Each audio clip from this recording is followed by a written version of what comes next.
windy Wellington, is that right? A very windy Wellington.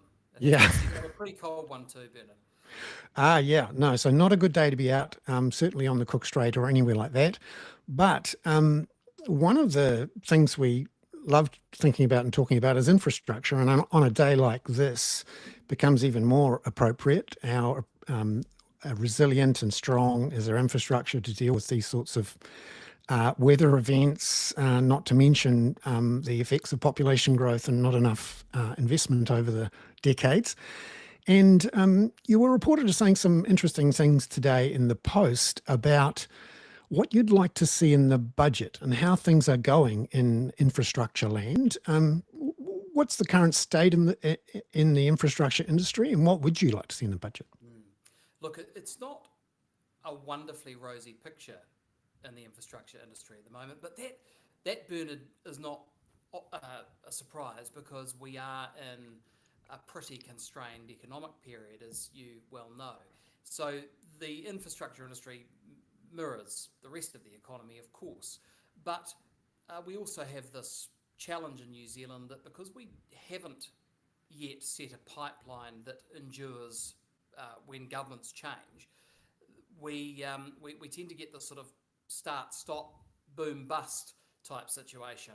And look, it's an elected government's prerogative to change policies and to do things differently. And most of what the coalition government have done in infrastructure is to reset the system and the settings. And they've done that in a pretty considered way, and a way that's actually got a lot of support from Labor. And we've been 110% behind that as an industry because we like consistency and coherency. We want clarity of not just pipeline, but how the system fits together and ensuring that different parts of the government side don't sort of kneecap each other and try and compete. And so we have, we're pretty happy with where that's headed. But the other side of it, getting work into market has been more challenging. And there's been quite a bit of commentary where, there are parts of, and the industries has different sectors, of course. And so we know that the consulting and professional services side has been challenged. The contractors, although they're seeing more tenders now, that's the good news, it's been a pretty lean period and we've had to lose people from the industry.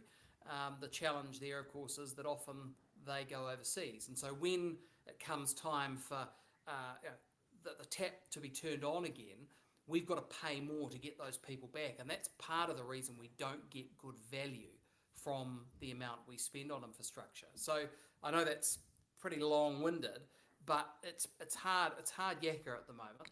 And in terms of the budget, look, one swallow doesn't make a summer. The government has multiple priorities, and the issue with infrastructure, it needs to be consistent and it needs to be long term because these projects take a long time to get into the market, to be planned, designed, have the funding arranged, and obviously then actually built. We do want to see more work in market, as I mentioned. If you look at construction over the last year, there's been a 12% drop. When those GDP figures came out, 12% drop in activity. It is unarguable that there's less going on. So we want there to be more going on.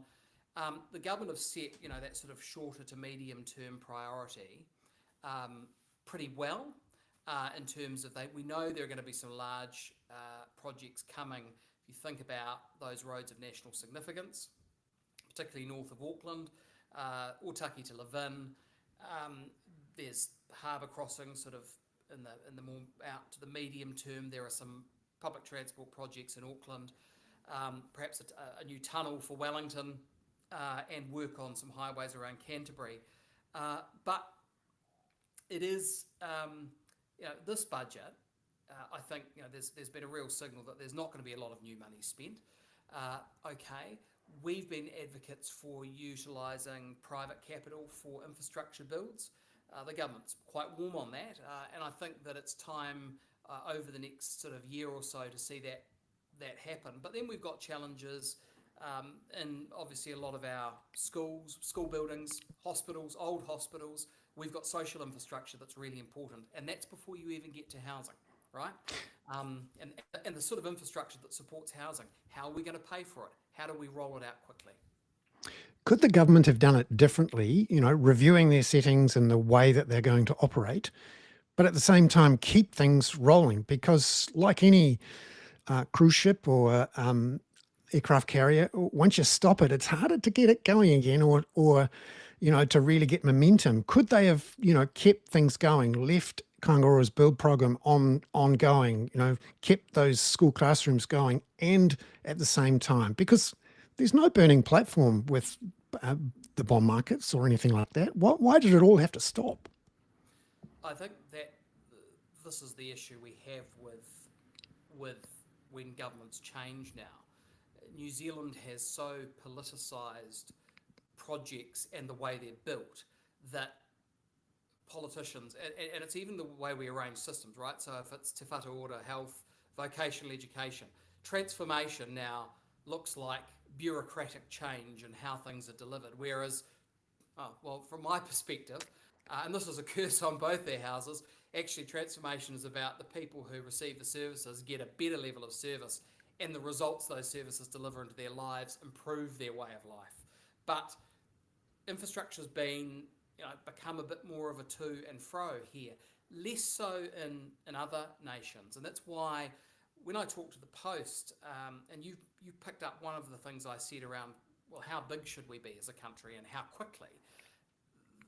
What we lack is that North Star, that sort of sense of what sort of country is Aotearoa New Zealand going to be by when? What's important to us in terms of how we educate our population, how people who live here are treated in terms of social services and housing? Really, importantly, are we going to be competitive? How do we remain competitive? How do we compete globally? How do we turn our faces to the sun and grow our wealth? Because if you want good social services, if you want really good infrastructure that helps you be productive and get goods to market and educate the brains to drive the economy in the future, you've got to have really good infrastructure. And you've got to pay for that infrastructure. So there's a big circle there. And I don't think as a country, I think we drift a little bit. And that's not actually a criticism of politicians at all. I think it's, the citizens set the political market conditions and political parties often respond. And what we have to do, I think, as a nation is have a much bigger debate about how we're going to chart a way forward, what's important to us. It's not about picking all the winners, but actually saying, well, in 2050 or 2060, we're going to have fewer people in poverty, we're going to have a better educated population, we're going to have lifted up the OECD ranks, and we're going to be wealthier per capita. How we do that becomes the challenge of different politicians, communities, the private sector, iwi Māori, but let's have a conversation about that, because it's pretty hard. You can see why we get this sort of 3-year, whether it's local or central government, this kind of reactive drift. We don't tend to land on a sort of a pathway forward, and I reckon we can feel that beginning to show itself in some of the division and the further, the polarisation and extremism we're seeing in some of our public debate, and that worries me, because it's those necessary investments and projects like infrastructure that will suffer. And if we don't get the pipeline right, we're not going to get value for money. But to get the pipeline right, you've got to have a great system. You've got to be able to fund things, but you've got to know where you're going. So let's say in 25 years' time, let's say 35 years' time, 2060. That's we're certainly going to be building infrastructure that's still going to be there in 2060. Hopefully, if it hasn't, if it's good, long-lasting stuff. How fast do you think the population, because really that's what we're talking about here, should grow and should be planned for? Because at the moment, it's been around 1.5% to 2% for the last 20 years, but we only plan for 0.5% growth. And the next 25 to 30 years, Stats NZ keeps telling their planners it's still only going to be 0.5%. So what do you think? Yeah, and you wonder about if government, officials, politicians don't want to scare the horses by being sort of more truthful about where population might go. I think it is though about understanding. I mean, my view is there's obviously some really appealing things about people wanting to come and live in New Zealand. We've got some great natural and environmental assets that we have to preserve, and we need I don't really like but we need scale to improve our economic offering to the world, our ability to pay for the kind of services that are going to sustain us and make us the kind of country we want to become. So I think we should be more ambitious. I don't have a figure, Bernard, but I think we should be more ambitious, and that we should then plan and fund that growth, but have an economic plan alongside it. So let's say we had 1.5% growth for the next 35 years, and exactly in line with the 1.5% growth we had for the last 20 years. Yeah, that would take us to 9 million people by 2060. What sort of infrastructure would we need for 9 million people in 2060? Because we really have to start building it now, because no point in waiting until 2060. The first thing, this won't come as any surprise to you, the first thing we should be doing, and you touched on it at the start, and I've made reference to it as well, is we need to be renewing and better maintaining the infrastructure we've got. So when we talk about an infrastructure deficit, and we all like to do that from time to time, 60% of whatever that deficit is estimated at, it's about $200 billion. 60% of that is actually where we failed to invest in what we've already got. So that's our biggest maintenance and renewal mountain, and that, of course, is water. It's transport, rail, roads. It's those sort of school buildings and hospitals, public infrastructure, stuff that's really important, and energy as well. So that's the first thing that I think we need to do. And then the second thing we've got to do is, I think, mature the way we are prepared to fund things. There's been this great hoo-ha in the last day or so about the idea of congestion charging. We call it road pricing, and it's more, in its entirety, and that is, in really busy roads, we charge people for the pleasure of using those roads at peak time to manage use, and also test the real price of that use. And with that revenue, you can then direct it back into the asset, or we can help perhaps support some public transport, whatever you want to do. That's quite a successful method internationally. And New Zealanders sort of have this idea that everything's free, and they throw their hands up and act like it's the end of the world. We've got to grow up on that stuff, and understand that if we can derive revenue from more of our assets through users, then we will have a better accountability about the condition of those assets over time. That is where we fail. We're on the bottom 10% of the OECD where it comes to managing our assets. We have to do better. But politically, it's very difficult to get these over the line. And one of the things I'm concerned about, particularly with a lot of the roading investments being talked about at the moment, is there's this assumption that, of course, they're going to be tolled, but and the public have been informed. But the moment a tolling booth turns up, everyone's saying, "What? I wasn't expecting that." And you only have to look at what happened in the Tararuas when Simeon Brown said there was going to be a toll, and there was an immediate backlash, and of course the government backed off. So, and one of the reasons you do tolling is because you can get a much clearer revenue stream to match the interest costs of debt, and that often makes it easier to do a PPP. The political problems are there, but also the cost and time problems with PPPs. Why not just use the state's balance sheet and its low borrowing costs and the liquidity and demand for New Zealand government debt to just get on with it and do it, and collect the revenues back in GST and income tax like we do at the moment to pay for that debt on those roads, which everyone's going to use? Yeah, I mean, I think look, a PPP will work in some circumstances. It won't work, it's not the great saviour. I think what private involvement in infrastructure does, though, is it brings a better discipline to the table. We are not good at managing assets that we've got. We're not good at really charging for use, I mean, even where it comes to water meters. I'm in Wellington, right? We're losing 40% of treated water every day leaking out of pipes because we don't charge, and so nobody's motivated to go and find the leaks. I mean, that will change, but scarce resources, testing the true demand has to happen through more charging. And there's a sort of view, well, but oh no, we're going to low-income people are going to be hit if they're using the road, and that's absolutely true. But at the moment, low-income people who aren't using the road are being charged for it, and we're not getting that done efficiently. So yeah, I think there is an equity argument there, but that's probably a different story. You're right. The government could leverage and should leverage more of its balance sheet, and if it charges, as you say, you can service that through tolling and through the general tax system. But part of the solution for improved asset management and maintenance comes from introducing private sector rigour, both in the planning and development and building, but actually in the ownership.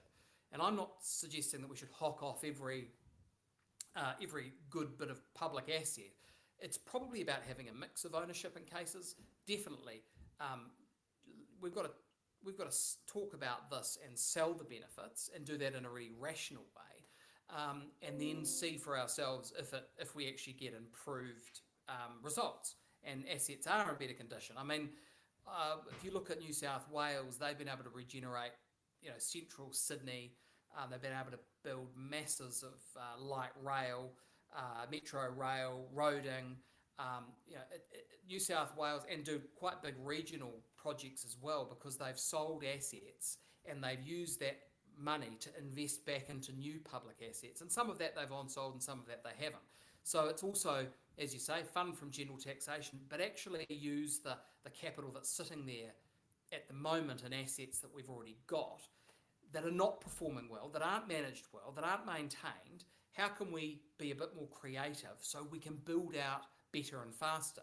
The point you made about PPP, to even get to an early stage, it has to be a better deal for the taxpayer than just the government funding it off its own, itself and going for gold in a design and construct. Just finally, though, the government has indicated that it really doesn't want to use the Crown's balance sheet, and it wants to use PPPs for the bulk of the big projects. They take an awful lot of time. As you say, the threshold for investment, the returns is much higher because the costs are much higher. Isn't there a risk here? There's lots of talk about infrastructure, but ruling out the use of the Crown's balance sheet, as the government has done, means we're actually not going to get the stuff built. Well, we will get it built because, in theory, the private sector should be able to respond as fast or faster. But any future government, Bernard, is going to use their balance sheet. A future Labor government is going to come back. So I think this is the point I'm trying to make. It's not about having all your eggs in one basket. It's about establishing some different ways of doing things. And some governments will lean more in one direction and more in the others. But at the moment, we have, on, off, and we don't get to make rational decisions. We want them based on, practical reality and what pays off. And you say PPPs don't cost more, but they do require money across the first, say, 25 years of that asset. That comes from the Crown accounts, or if you get a bit of revenue or quite a bit of revenue from, say, it's a road, then that can obviously service that cost. But that works.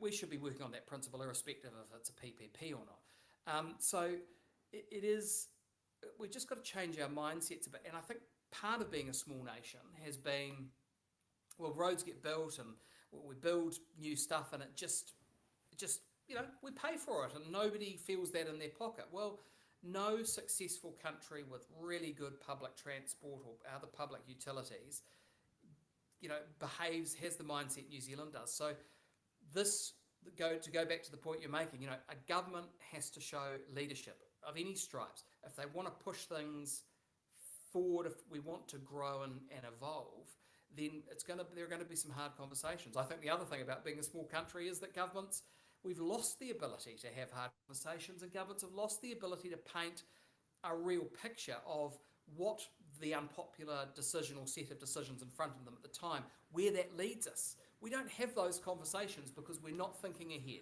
And that's the sort of, and I say you can lay that down to politicians. They're not going to change that. We have to stand up and have these discussions ourselves.